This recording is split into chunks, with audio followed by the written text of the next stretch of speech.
Olá, meu nome é Patrícia e hoje vamos continuar na nossa jornada no estudo do livro do Apocalipse. E estudar o Apocalipse de forma adequada não é uma atividade de misticismo ou especulação. É um método de observação minuciosa do texto em conjunto com uma investigação cuidadosa de toda a Escritura. Quando observamos o que João escreveu no capítulo 1, vimos o quão sistemático nosso estudo pode ser. Observamos primeiro que João foi instruído a escrever o que vê e não o que lhe é dito. E esse detalhe explica por que este livro muitas vezes é tão difícil de entender. Interpretar a Bíblia geralmente significa interpretar explicações. João relata apenas o que vê, e isso então significa que devemos primeiro entender o que ele descreve para podermos entender as suas visões. A interpretação das visões será influenciada também pelo nosso conhecimento geral da Bíblia. Os símbolos usados neste livro têm significados que podem ser encontrados na própria Escritura. A Bíblia certamente dará uma explicação sobre um símbolo se for significativo para a história. E esta explicação geralmente será encontrada no contexto imediato. E descobrimos também que o livro tem uma estrutura simples, mas significativa que nos ajudará a entendê-lo melhor. O conteúdo dos capítulos 2 e 3 sugere que Jesus referiu-se às coisas que são, ou em algumas versões da Bíblia, às coisas presentes. E é por esse motivo que o conselho de Jesus dado à sua igreja permanece verdadeiro e efetivo enquanto a igreja existir. Então vamos para a segunda parte e aprender o que Jesus aconselhou à sua igreja, que foram 7 cartas escritas para 7 igrejas durante o período de João, no primeiro século. E para começar, precisamos também ter uma ideia de como devemos interpretar estas cartas. Vamos usar aqui 3 técnicas de interpretação complementares devido à forma como essas cartas são estruturadas e as suas informações. E todos os 3 métodos são legítimos e nos oferecem perspectivas distintas que Jesus desejava que tivéssemos. O primeiro é que consideremos estas cartas no sentido literal, tomando em consideração tudo o que dizem, porque são cartas verdadeiras que Jesus escreveu por meio da mão de João. Homens e mulheres reais que viviam no tempo de João estavam em mente enquanto ele escrevia cada uma destas cartas. Exatamente como Jesus pretendia, estas cartas foram distribuídas aos seus seguidores nas cidades de Éfeso, de Esmina e nas outras cidades. E as palavras de Jesus para cada uma destas igrejas eram literalmente verdadeiras para todas as comunidades. Éfeso era firmemente contra os falsos mestres. Esmina estava sendo perseguida e assim por diante. Então as cartas são específicas e históricas. Também vimos que as cartas elas não se concentram apenas na história. Mesmo 2000 anos depois, a igreja ainda entende o significado atual das coisas que são. É importante lembrar que Jesus nos deu exatamente 7 cartas e que o número 7 na Bíblia é um símbolo de totalidade, de completitude. Em segundo lugar, essas cartas foram escritas para toda a igreja, em vez de apenas 7 comunidades que existiam no passado. Essas cartas falam de situações e perspectivas que permaneceram verdadeiras ao longo da história da igreja.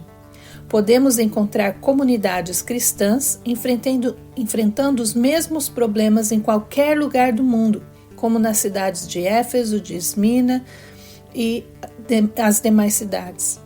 As igrejas sempre lutam contra falsos mestres, perseguição, apostasia e outros problemas. E estas cartas nos fornecem sabedoria, conforto e correção, assim como fizeram no tempo de João. Então concluímos que estas cartas são universais e atemporais na sua aplicação. Mas existe um método adicional pelo qual devemos compreender estas cartas. E em terceiro lugar, é fácil de ignorá-lo. O livro de Apocalipse é uma profecia, como sabemos, mas não se limita somente do capítulo 4 em diante. Cada capítulo do livro contém uma profecia. Por exemplo, embora no capítulo 1 relatasse um evento histórico, João ainda incluía um detalhe profético, a aparição glorificada de Jesus, que é uma profecia que nos mostra a aparição futura de Jesus quando ele retornar. Na verdade, o objetivo de todo o livro é mostrar as coisas que acontecerão com a segunda vinda de Jesus. Como resultado, devemos procurar elementos proféticos nas cartas dadas às igrejas e, observando com muito cuidado, encontraremos estes elementos. E para isso acontecer, precisamos recuar e obter uma visão geral de todas as cartas. E vamos começar assim, examinando onde estas cartas, estas 7 igrejas que estavam nos dias de João, eram localizadas. Todas elas estavam na região da Ásia Menor, que hoje é o sudoeste da Turquia. Ao examiná-las em um mapa, surge um padrão intrigante. As cartas estão ordenadas em sentido horário. Mas alguém poderia perguntar e argumentar que os relógios mecânicos só foram desenvolvidos no século XIV. Mas desde 3.500 anos antes de Cristo, os relógios de sol eram usados e eles se moviam de acordo com o movimento do sol. E para corresponder aos relógios de sol da época, os primeiros relojoeiros, mais tarde, optaram por representar o tempo na mesma direção. E, como resultado, a geografia intrigante dessas cartas sugere que elas mostram como a igreja evolui ao longo dos tempos que são. Então, entendemos que é por isso que as cartas assumem uma postura profética, que é ao mesmo tempo simbólica e escatológica. E o termo escatologia refere-se à pesquisa sobre o fim da era, ou o estudo do fim da era. Escatologia é um termo que vem do grego, eschatos, que significa últimos, e logia, que significa estudo. Portanto, escatologia é o estudo dos últimos eventos na história do mundo ou do destino da humanidade, comumente referido como o fim do mundo. E estas cartas nos fazem lembrar deste momento. Mas como? Elas fazem conexões entre os eventos que ocorreram no tempo de João e aqueles que ocorrerão no retorno de Cristo. Elas nos mostram como Cristo transformou o mundo, desde a sua primeira vinda até a segunda. É por isso que Jesus chamou este período de os tempos que são, porque continua com os dias atuais até os eventos do fim. A situação da igreja no primeiro século era a mesma que a de hoje. Eles estavam esperando pelo retorno de Cristo e nós também estamos esperando por isto. Os capítulos de 4 a 22 do livro de Apocalipse mostram como serão os eventos finais desta era e como Jesus retornará e o que acontecerá depois. E os capítulos 2 e 3 explicam os eventos que devem ocorrer entre o primeiro século e os tempos do fim. Mas a igreja não percebeu imediatamente que estas cartas deviam ser interpretadas nesse terceiro sentido, devido à maneira como Jesus escreveu esta profecia. Durante a maior parte dos últimos 2000 anos, a qualidade escatológica das cartas manteve-se oculta. A interpretação profética só se firmou nos últimos 150 anos na igreja. E permita-me, então, demonstrar o motivo pelo qual Cristo pretendia que fosse assim. Examinando cada uma das cartas, notamos que elas seguem um padrão muito particular. Cada carta contém elementos específicos que serão consistentes em todas as 7 cartas. E com base neste padrão, examinaremos como cada carta representa uma época da história da igreja. Em outras palavras, estas 7 cartas representam toda a história da igreja na Terra. O número 7 representa não apenas toda a igreja no mundo, mas também toda a era da igreja na Terra. Cada carta representa uma época da era da igreja na Terra. Além disso, em conjunto, todas as 7 cartas detalham toda a existência da igreja na Terra antes do retorno de Jesus. Seria impossível determinar a duração de cada um dos 7 períodos ao examinar estas cartas antecipadamente, por exemplo, no primeiro século. No entanto, ao olhar para trás, podemos perceber como o conteúdo das cartas se relaciona com os fatos da história. As transições entre cada carta podem ser encontradas comparando os detalhes de cada carta com os eventos ocorridos na história. Então, reconhecendo que as cartas representam um período da história, a interpretação das cartas é profética. Chegamos então a 3 conclusões a partir desta perspectiva. Primeiro, ela explica por que a interpretação profética não foi usada pela Igreja nos primeiros 2000 anos, porque exigia uma visão retrospectiva para entendê-la. Os pesquisadores só começaram a notar o padrão no século XIX e encontraram uma relação com a era da Igreja. E, em segundo lugar, esse ponto de vista diz que a Igreja chegará a um fim em algum sentido, assim como teve o seu início no Pentecostes. A Igreja de Laodiceia é o fim da era da Igreja e Éfeso é o início. E isso nos leva a perguntar como e por que a Igreja está acabando e o que isso significa para nós. O que acontece após isso? Estas perguntas são respondidas no livro do Apocalipse. A conclusão de que a era da Igreja tem apenas 7 estágios nos ajuda a entender o quão perto estamos do fim. Seria muito conveniente se soubéssemos que estamos vivendo no estágio 3 ou 4 da era da Igreja. Mas essa ideia vai contra as Escrituras e nos lembramos de versículos que nos advertem a estar sempre preparados para o retorno de Cristo, porque Ele está próximo a voltar a qualquer momento. Então, esse método de interpretar as cartas para as igrejas não foi revelado à Igreja até o século XIX, pois fazemos parte da era da Igreja que precisa conhecer esse padrão. Então vamos agora entrar nas cartas propriamente ditas, e a primeira que estudaremos estabelecerá o padrão para todas as outras. A carta para a igreja de Éfeso. Apocalipse capítulo 2, versículos de 1 a 7. Ao anjo da igreja em Éfeso escreva: Estas são as palavras daquele que tem as 7 estrelas em sua mão direita e anda entre os 7 candelabros de ouro. Conheço as tuas obras, o seu trabalho árduo e a sua perseverança. Sei que você não pode tolerar homens maus, que pôs à prova os que dizem ser apóstolos, mas não são, e descobriu que eles eram impostores. Você tem perseverado e suportado sofrimentos por causa do meu nome, e não tem desfalecido. Contra você, porém, tenho isto: você abandonou o seu primeiro amor. Lembre-se de onde caiu, arrependa-se e pratique as obras que praticava no princípio. Se não se arrepender, virei a você e tirarei o seu candelabro do seu lugar. Mas há uma coisa a seu favor: você odeia as práticas dos nicolaítas, como eu também as odeio. Aquele que tem ouvidos, ouça o que o Espírito diz às igrejas. Ao vencedor, darei o direito de comer da árvore da vida que está no paraíso de Deus. A estrutura destas 7 cartas se repete em cada uma delas, facilitando assim o nosso estudo. As cidades têm nomes e significados interessantes. As cartas sempre começam com saudações. Jesus então elogia ou critica, exorta, dá promessas e advertências.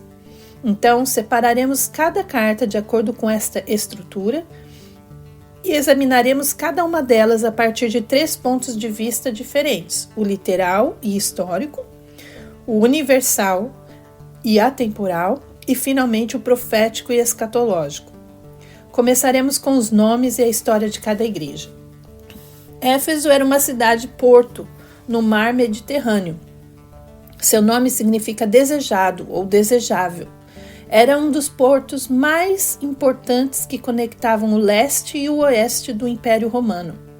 A cidade era muito rica devido ao grande fluxo de mercadorias por esse porto, e tinha muitos templos dedicados a vários deuses romanos, porque os seus portos recebem navios com muitas pessoas. E o maior templo, chamado de Templo da deusa Ártemis ou Diana, estava repleto de prostitutas cultuais. Temos também uma das maiores e mais influentes igrejas do primeiro século, no meio dessa cidade agitada. Paulo, João e Timóteo lideraram esta igreja ao longo dos anos do primeiro século. É mencionada também frequentemente no livro dos Apóstolos, Atos dos Apóstolos e nas epístolas ou cartas do Novo Testamento.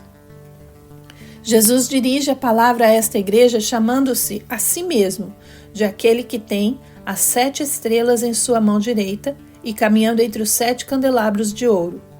Aqui então vemos outro dos padrões-chave das cartas, onde Jesus atribui um componente da descrição de João no capítulo 1 a cada igreja.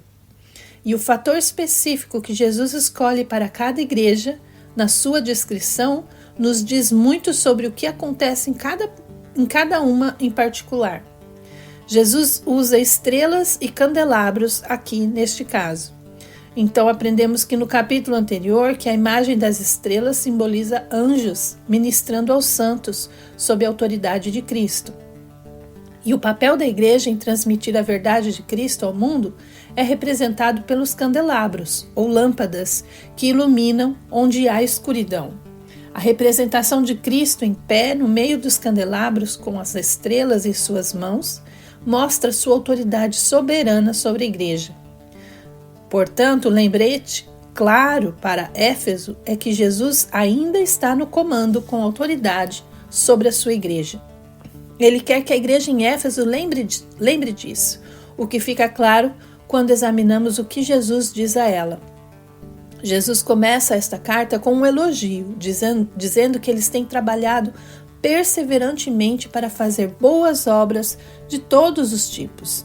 Eles também não aceitavam pessoas perversas que se autodenominavam apóstolos, mas não eram. E quando estes homens eram testados e descobria-se que eram falsos, Jesus então os elogia por seu compromisso com a verdadeira autoridade. Eles também perseveraram continuamente pelo nome de Cristo sem se cansar. Esta igreja parece ser um bom exemplo, e isso pode ser usado para todas as igrejas. Todas as igrejas devem testar os que têm autoridade para a instrução. O teste para quem se autodenomina apóstolo era se eles tinham o poder de um apóstolo. Jesus nomeou pessoalmente os apóstolos quando se apresentou a eles, e um apóstolo tinha autoridade e poder únicos. Além de ter poderes miraculosos, os apóstolos escreveram as Escrituras de acordo com a direção do Espírito. E os 12 primeiros foram nomeados por Cristo, enquanto ele ainda estava vivo. Mas ele também nomeou, depois de ressuscitar, Paulo e Tiago, irmão de Jesus. Então os apóstolos tinham alguns pré-requisitos. Deveriam ter visto o Senhor, foram escolhidos e enviados pelo Senhor, testemunharam a sua ressurreição e lançaram e formaram o alicerce da igreja, do qual Jesus é a pedra angular. Qualquer pessoa que não cumpra tais requisitos não era um apóstolo, era um impostor. E durante este período, homens tentavam se autodenominar apóstolos com o objetivo de assumir cargos de autoridade na igreja. Mas as igrejas, como a de Éfeso, eram cuidadosas e atentas ao ensino e não aceitaram tais afirmações.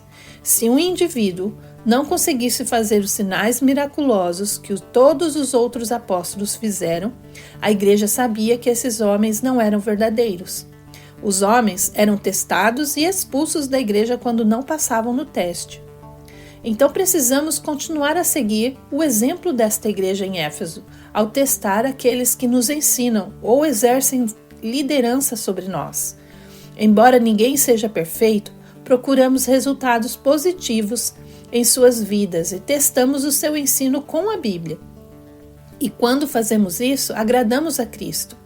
Note que Jesus afirma em Apocalipse 2:6 que eles odeiam as ações dos nicolaítas. Alguns estudiosos discutem muito sobre esta afirmação. Os nicolaítas parece ser um grupo mencionado no livro do Apocalipse. Eles são citados apenas 2 vezes, ambos nas cartas às 7 igrejas da Ásia Menor. A identidade exata e as crenças dos nicolaítas não são claramente definidas na Bíblia, No entanto, a partir das referências bíblicas e de fontes históricas, entende-se que eles eram um grupo que promovia ensinamentos contrários ao Evangelho, buscando corromper a igreja e perverter o culto genuíno a Deus. A palavra nicolaíta tem origem no grego e é composta por duas partes: nikao, que significa conquistar ou vencer, e laos, que se refere a povo ou leigos. Então o nome nicolaíta significa vitorioso sobre o povo, ou aquele que domina sobre os leigos, sugerindo que um grupo devesse governar a comunidade de Éfeso. E assim muitos pensam que os nicolaítas introduziram a heresia de uma classe dominante na igreja chamada clero. A Bíblia não propõe nem apoia tal divisão, onde existe uma distinção entre os membros do clero e os leigos. Como a Bíblia diz, todos somos sacerdotes e o corpo de Cristo é um. E é bem verdade que temos líderes na igreja, mas eles não são mais santos nem são os guardiões do caminho para Deus. Eles servem a igreja com seus dons da mesma forma que fazemos com nossos dons. Eles têm autoridade e respeitamos isso. E, no entanto, como pessoas, eles não são melhores que outros e não são um grupo separado e distinto, com privilégios dentro e fora da igreja. Não existe tal coisa como clero versus leigos na Bíblia. Jesus reconhece que eles têm trabalhado e que o fazem continuamente e sem cansaço. É um excelente elogio. Muitos de nós estão ansiosos para começar a servir a Jesus, mas permanecer nesse trabalho é o teste real do serviço. A Bíblia diz que a perseverança é o ingrediente-chave para a maturidade espiritual e a recompensa eterna. Tiago, capítulo 5, verso 11, diz: como vocês sabem, nós consideramos felizes aqueles que mostraram perseverança.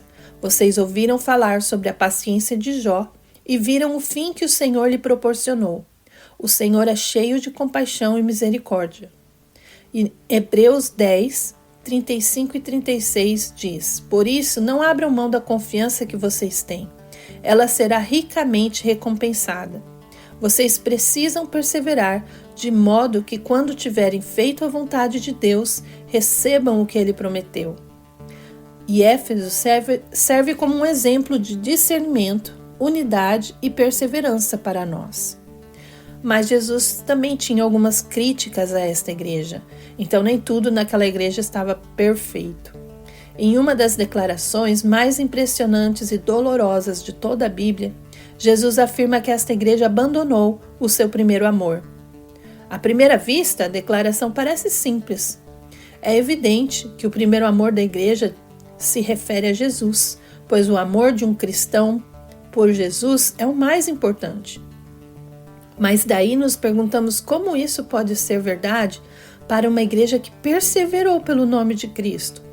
Eles resistiram aos falsos mestres que tentaram dividi-los, mas se esqueceram qual o propósito da igreja. Como exatamente eles perderam o primeiro amor? Começando com a descrição de Jesus, a carta nos dá algumas pistas para ajudar a entender o assunto. Jesus lembra que ele é o líder da igreja e ele usa anjos sob sua autoridade para ministrar a sua congregação. Assim descobrimos essa dicotomia intrigante. A igreja era extremamente resistente a líderes falsos e aos indivíduos que desejavam estabelecer uma classe de líderes específica no meio da igreja. Mas Cristo precisava lembrá-los de que ele estava no comando. Parece que eles se recusaram a ser liderados até mesmo pelo próprio Jesus. Eles deixaram seu primeiro amor como um adolescente muda de uma atitude de obediência para desafio. O adolescente passa de depender e apreciar o apoio e cuidado de um pai e da mãe para se sentir incomodado quando seu pai e sua mãe usam dessa autoridade para com ele. Eles abandonaram o seu primeiro amor porque esqueceram os primeiros dias de relacionamento com Jesus e consideraram isso como garantido. O remédio que Jesus dá à igreja, no 5º versículo, fornece uma segunda evidência que apoia essa conclusão. Jesus ordena-lhes a lembrar de onde caíram e continuar a fazer o que faziam no início. Eles deveriam refletir sobre os seus erros e se arrepender. O chamado ao arrependimento significa pensar sobre o seu caminho atual e mudar para um caminho melhor. O remédio de Jesus é particularmente fascinante quando lembramos que ele os elogiava por suas ações, mostrando que eles estavam ativos. Ainda assim, eles não estavam motivados pelo amor deles por Cristo para fazer essa atividade. Em outras palavras, ao longo do processo, essa igreja, esta comunidade ficou confusa sobre a razão, o motivo pelo qual Cristo colocou a sua igreja na terra. Eles deixaram seu primeiro amor e transformaram a igreja em algo diferente de Jesus e seu evangelho. Estavam muito ocupados e continuaram fazendo esse trabalho pelo nome de Cristo, mas já não entendiam mais a importância deste trabalho. Jesus está se referindo ao cristão autossatisfeito como uma das maiores ameaças à missão da igreja. Encontrar prazer na vida que você tem, em vez da vida que Jesus deseja que tenhamos, é o que significa ser autossatisfeito. Um cristão autossatisfeito não é uma pessoa que não frequenta a igreja e não participa do ministério. Lembre-se, Éfeso estava fazendo muitas coisas boas. Um cristão que se considera autossuficiente esqueceu que Jesus está no comando da igreja e da sua vida. Esta pessoa até frequenta a igreja toda semana, estaciona o carro no mesmo local, cumprimenta os mesmos indivíduos e se senta no mesmo banco ou nas mesmas cadeiras. Contribui com a mesma quantidade de dinheiro todos os meses na igreja, canta e recita as mesmas orações. Ouve os mesmos sermões motivadores e superficiais. É confortável e não exige nada desta pessoa que pode ser controlado por ela mesma. Mas, na verdade, esta pessoa desistiu do seu primeiro amor, perdeu a razão pela qual pratica o que chamamos de igreja. Muitas das igrejas que fundaram escolas, clínicas para ajudar os perdidos são exemplos de abandono do seu primeiro amor. Não todas, não generalizando. Com o passar do tempo, o trabalho se limita apenas à cura de feridas corporais ou à transmissão de conhecimentos básicos, e já não se lembram mais do propósito da igreja. Pense em onde você caiu. Quando tudo começou a ser apenas comunhão, padrões e aparência. Além disso, quando isso se tornou apenas uma questão de remuneração, se você for um funcionário da igreja ou um líder de ministério. É possível que estejamos mais ocupados do que nunca, mas há muito tempo que Jesus deixou de supervisionar nosso calendário ou estabelecer quais prioridades deveríamos priorizar. Jesus afirma que tem algo contra nós como resultado de uma jornada cristã como esta. Lembremos-nos de que Ele dirige a igreja, bem como a nossa vida, como membros do corpo. Mas honestamente, será que estamos realmente seguindo a Jesus? Estamos ouvindo o que o Espírito está nos dizendo? Quando seguimos a Jesus, Ele nos leva de um horizonte para outro, de provação em provação e de vitória em vitória. Seguir a Jesus não deveria ser uma rotina, porque Jesus não permite que nos sintamos autossatisfeitos. Ele deseja que cada um de nós cresça e amadureça num sentido pleno, emocional e espiritualmente. Jesus está tão preocupado com isso que diz à sua congregação que se eles não obedecerem ao seu chamado de arrependimento, eles enfrentarão castigos, penalidades. E no 5º versículo, Jesus afirma: estou aqui para retirar o seu candelabro do seu lugar, a menos que você se arrependa. E como sabemos que candelabro é um símbolo da própria igreja, temos como resultado a remoção de um candelabro deve significar o fechamento da igreja. Esta igreja era a igreja de toda a cidade de Éfeso e Jesus está ameaçando acabar com ela. Jesus queria que a igreja em Éfeso se comportasse de acordo com o nome deles, que era desejável. E como Paulo afirma, Jesus queria que a igreja o desejasse. 1 Coríntios 2, versículos 1 e 2. Eu mesmo, irmãos, quando estive entre vocês, não fui com discurso eloquente, nem com uma sabedoria para lhes proclamar o mistério de Deus, pois decidi nada saber entre vocês, a não ser Jesus Cristo e este crucificado. Embora possamos desejar muitas coisas em nossa vida e ministério, não podemos deixar de lado Jesus e ainda continuar a servi-lo. O que aconteceu então? A igreja de Éfeso se arrependeu? Só podemos supor que não, pois a cidade estava em declínio acentuado no início do século II. O porto foi removido da cidade devido ao acúmulo de sedimento no porto, que era muito movimentado. A cidade de Éfeso perdeu a sua principal fonte de renda à medida que o porto se afastou cada vez mais da cidade. O comércio terminou e a cidade foi abandonada. As ruínas de Éfeso agora estão a quilômetros da costa. Jesus traria um fim àquele candelabro, o que reafirma que ele caminha entre as suas igrejas, governando-as. Jesus nos diz que nosso relacionamento pessoal com ele permanecerá o mesmo, independentemente do que aconteça com as várias igrejas e comunidades que fazemos parte, o nosso futuro eterno está garantido. Em cada uma das cartas, Jesus chama todos os que creem, ou seja, aqueles que têm ouvidos, ouça o que o Espírito diz às igrejas. Para os que estavam em Éfeso, Jesus afirma que para aqueles que ouvem o Espírito, eles comerão da árvore da vida. Cada uma das cartas termina com um apelo para que os cristãos ou os que creem continuem avançando. E o nosso futuro eterno está garantido. Não importa o que mais possa acontecer na terra em nossas várias igrejas e comunidades cristãs. Aqui Jesus fala sobre um aspecto do reino eterno que veremos no futuro em cada uma das 7 cartas escritas. Lemos sobre a árvore da vida, que todos comeremos um dia, e comentaremos mais quando estudarmos o capítulo 22 de Apocalipse. Então, assim, examinamos a primeira carta de uma perspectiva literal e histórica, bem como de uma perspectiva universal. Mas e a ótica profética? Como essa igreja representa a época inicial da igreja? Para começar, é fácil dizer que esta igreja representa a primeira da era das 7 igrejas, pois foi a primeira carta a ser escrita. Isso significa que esta carta retrata a natureza da igreja desde o início. A igreja começou oficialmente no Pentecostes. Em Romanos 8, versículo 9 e 14 nos diz: Entretanto, vocês não estão sob o domínio da carne, mas do Espírito, se de fato o Espírito de Deus habita em vocês. E se alguém não tem o Espírito de Cristo, não pertence a Cristo, porque todos os que são guiados pelo Espírito de Deus são filhos de Deus. Aqueles que têm o Espírito de Deus vivendo dentro deles são cristãos e filhos e filhas de Deus.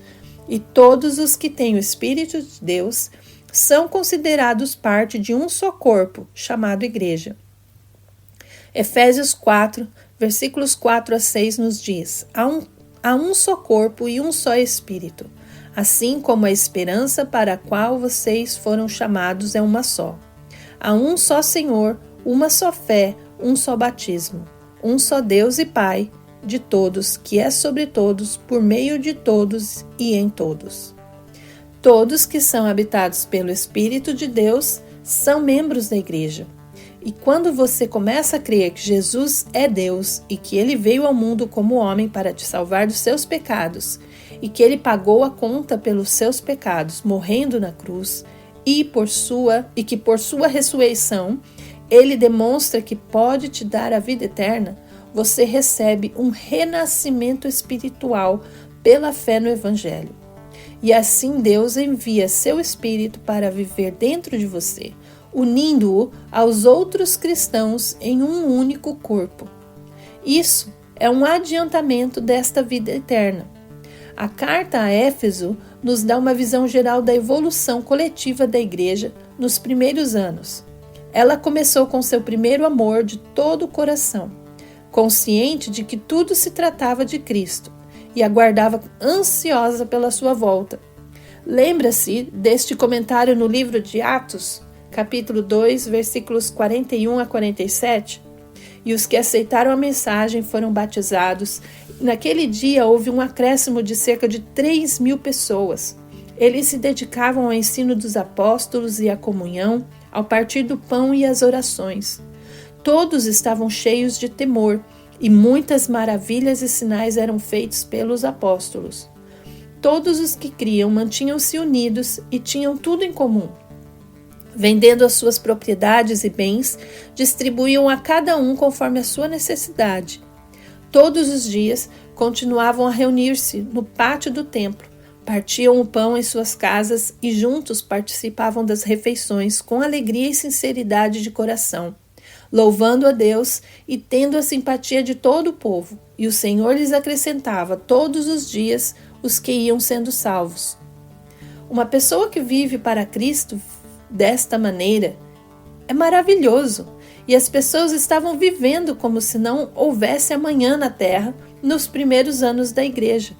E devido ao fato de que elas esperavam ansiosamente o retorno de Jesus, e quando o retorno dele está no topo da sua mente, nada deste mundo importa. Elas estavam passando o tempo sempre orando juntas, vendendo tudo o que tinham e vivendo com tudo em comum. Esse é o comportamento de alguém que está ciente de que tudo está relacionado a Jesus. Mas as coisas mudaram conforme a igreja começou a entender que o retorno de Jesus podia levar mais tempo do que eles imaginavam. A igreja era obrigada, então, a existir no mundo, e o que significa que ela tinha que aprender a encontrar um equilíbrio entre esperar por uma eternidade com Jesus e viver o presente aqui na terra. Esse foi o ponto de a igreja permanecer na terra depois que Jesus partiu, para que pudéssemos testemunhar para o mundo. Em João capítulo 17, versículos 15 e 16 nos diz: Não rogo que os tires do mundo, mas que os protejas do maligno. Eles não são do mundo, como eu também não sou. As coisas que Jesus diz nesta carta a Éfeso foram refletidas pela igreja no início do século I. Os apóstolos ainda estavam vivos, ensinando e liderando a igreja. Então a igreja manteve um ensino sólido. Eles resistiram à falsa doutrina enquanto preservavam os escritos dos apóstolos para formar o cânon do Novo Testamento. Eles fizeram grandes coisas em pouco tempo para espalhar o Evangelho. E antes do final do primeiro século, a igreja se espalhou até Roma e Espanha. A igreja continuou resistindo à perseguição judaica e não se cansou de enfrentar os seus ataques. Então a igreja se mudou para a diáspora quando a perseguição judaica começou em Jerusalém. E o termo diáspora cristã refere-se ao fato de os cristãos se espalharem fora da sua terra natal ou área de origem. Este termo vem da palavra diáspora judaica, que originalmente significava que os judeus se espalharam para além do território de Israel. A diáspora cristã refere-se à dispersão dos primeiros cristãos após a morte de Jesus e a destruição de Jerusalém no ano 70 d.C. Esta dispersão ajudou o cristianismo a se espalhar pelo Império Romano e além. Mais tarde, quando a perseguição romana começou sob o governo de Nero, a igreja manteve o seu testemunho até a morte. A igreja permaneceu forte, mesmo quando falsos mestres tentaram se infiltrar e estabelecer uma liderança antibíblica. Portanto, as coisas positivas que Jesus disse de Éfeso foi o que aconteceu na igreja primitiva no primeiro século. À medida que o século avançava e o último apóstolo morreu, a igreja começou a mudar a sua maneira de ser e por isso refletia as críticas negativas de Jesus. Enquanto os pagãos e os romanos começaram a se converter e entrar em milhares na igreja, a maioria dos cristãos judeus desapareceu. Ao contrário de seus antepassados judeus, esses gentios eram mais propensos a misturar o cristianismo com a cultura romana. Então a igreja se transformou em uma instituição da sociedade romana. Em cidades como Éfeso, a igreja encontrou um lugar ao lado do governo e dos templos romanos. Os crentes permaneceram imaturos e carnais. E lemos isso nas cartas que Paulo escreveu à igreja de Corinto, uma das igrejas gentias e romanas da época, em que os cristãos eram autossatisfeitos, construíam uma igreja do mesmo jeito que romanos construíam a sociedade romana, para si mesmos. E o que Jesus fez para que as coisas mudassem na igreja de Éfeso? O Senhor tirou a igreja de Éfeso. O Senhor retirou a posição privilegiada e segura da igreja no Império Romano. Permitiu que a igreja fosse submetida a uma perseguição prolongada e generalizada. Então, isso libertou a igreja da sua autossatisfação. A igreja não era mais agradável ou confortável e não tinha lugar na sociedade romana. Em vez disso, ela se tornou clandestina e aqueles que não eram realmente seguidores de Cristo abandonaram rapidamente o compromisso com Cristo. E de repente a igreja lembrou-se do que significava ser servo de Cristo e se sacrificar por ele. E então chegamos à segunda igreja, chamada Esmirna, que significa morte. Mas a qual período histórico atribuímos esta primeira carta à igreja de Éfeso? É fácil encontrar a data de início porque é o primeiro período da igreja e começou no Pentecostes.